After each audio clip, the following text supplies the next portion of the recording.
வணக்கம், நான் உங்கள் ஈரோடுக்காரி பேசுகிறேன். இன்றைக்கி ஒன் பார்ட் ரெசிபி புதினா ரைஸ். குக்கரில் செய்ய போகிற புதினா ரைஸ் தான் நம்ம வீடியோவில் பார்க்க போகிறோம். வாங்க வீடியோக்குள்ளே போயிடலாம். இதுக்கு ஒரு கட்டு புதினா எடுத்து இலையெல்லாம் கிள்ளிட்டு சுத்தமான தண்ணியில் 3 தடவை கழுவி எடுத்து வச்சுருக்கேன். இது கூட ஒரு பெரிய துண்டு இஞ்சி, 10-12 பல்லு பூண்டு, இது எல்லாமே போட்டு மிக்சியில் கொஞ்சமாக தண்ணி விட்டு நல்லா அரைச்சி எடுத்துக்கணும். நல்லா பேஸ்ட் மாதிரி அரைச்சி எடுத்துக்கணும். 3 பெரிய வெங்காயம் எடுத்திருக்கேன். புதினாவுக்கு நிறைய வெங்காயம் சேர்த்தணும் அப்படின்னா டேஸ்ட் ரொம்ப நல்லாயிருக்கும். இது கூட காரத்துக்கு தேவையான 4 பச்சை மிளகாய், உப்பு இதெல்லாம் எடுத்திருக்கேன்.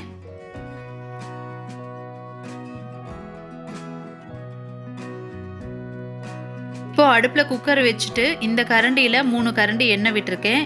எண்ணெய் கொஞ்சம் தாராளமாகவே நான் விட்டுருக்கேன். உங்களுக்கு கம்மியாக ஊற்றணும் அப்படின்னா நீங்கள் கம்மியாக ஊற்றிக்கலாம். எண்ணெய் நல்லா காஞ்சதும் இதில் பிரிஞ்சி இலை, அன்னாச்சி பூ மொக்கு, ஏலக்காய், 4 கிராம்பு, பட்டை இதெல்லாம் ஆட் பண்ணியிருக்கேன்.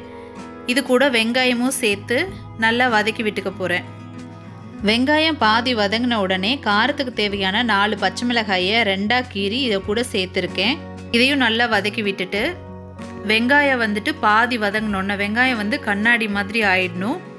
அந்த ஸ்டேஜில் 2 தக்காளி, நாட்டு தக்காளி, நல்ல பழுத்த தக்காளியாக சேர்த்து வதக்கி விட்டுக்க போகிறேன். இந்த ஸ்டேஜில் உப்பு, மஞ்சள் தூள் ஆட் பண்ணிக்க போகிறேன்.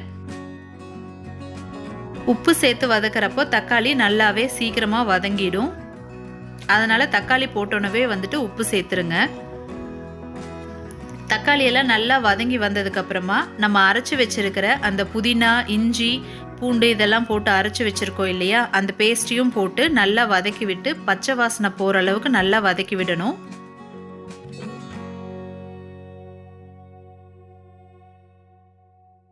எண்ணெய் பிரிஞ்சு மேலே வந்துருச்சு. இந்த ஸ்டேஜில் நம்ம அரிசி ஆட் பண்ணிக்கலாம்.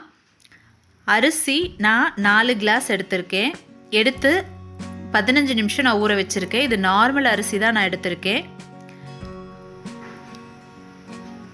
இந்த கிளாஸில் 4 கிளாஸ் எடுத்திருக்கேன். ஒரு கிளாஸ்க்கு 2 டம்ளர் தண்ணி. ஸோ 4 கிளாஸ்க்கு 10 டம்ளர் தண்ணி தேவைப்படுது. அரிசி உதிரி உதிரியாக வரணும் அப்படிங்கிறதுக்காக நான் 9.5 கிளாஸ் தண்ணி மட்டும் ஊற்றிக்கிட்டேன். 1/2 கிளாஸை கட் பண்ணிட்டேன். இதே மாதிரி நீங்கள் 3 கிளாஸ் ஆட் பண்ணியிருந்தீங்க அப்படின்னா 7.5 கிளாஸ் தண்ணி ஊற்றணும். அதில் 7 மட்டும் ஊற்றுனீங்கன்னா போதும். 1/2 கிளாஸை கட் பண்ணிவிடுங்க. அப்போ அரிசி உங்களுக்கு உதிரி உதிரியாக வரும்.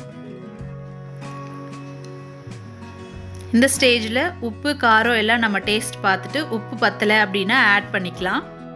உப்பு டேஸ்ட் கரெக்டாக இருக்கக்கூடாது. உப்பு கொஞ்சம் ஜாஸ்தியாக இருக்கணும். அப்போ தான் சாப்பாடு வெந்து வர்றப்போ உப்பு கரெக்டாக இருக்கும். உப்பெல்லாம் கரெக்டாக இருக்குது. நான் இப்போது குக்கர் மூடி போட்டு வச்சு 3 விசில் விட்டு எடுத்துக்க போகிறேன். இப்போ இந்த புதினா ரைஸ் பார்த்திங்கன்னா நல்லா உதிரி உதிரியாக அழகாக வந்துருச்சு. இந்த ஸ்டேஜில் நம்ம எல்லாத்தையும் கிளறி விட்டுறணும். மொத்த ரைஸையுமே நம்ம கிளறி விட்டுறணும். இல்லைன்னா ஒன்றோடு ஒன்று ஒட்டிக்கும். இந்த மாதிரி நல்லா கிளறி விட்டு டிஃபன் பாக்ஸில் போட்டு கொடுத்தோம் அப்படின்னா மதிய வரலுமே உதிரி உதிரியாக இருக்கும் சாப்பாடு. அடுத்த வீடியோவில் பார்க்கலாம். வணக்கம்.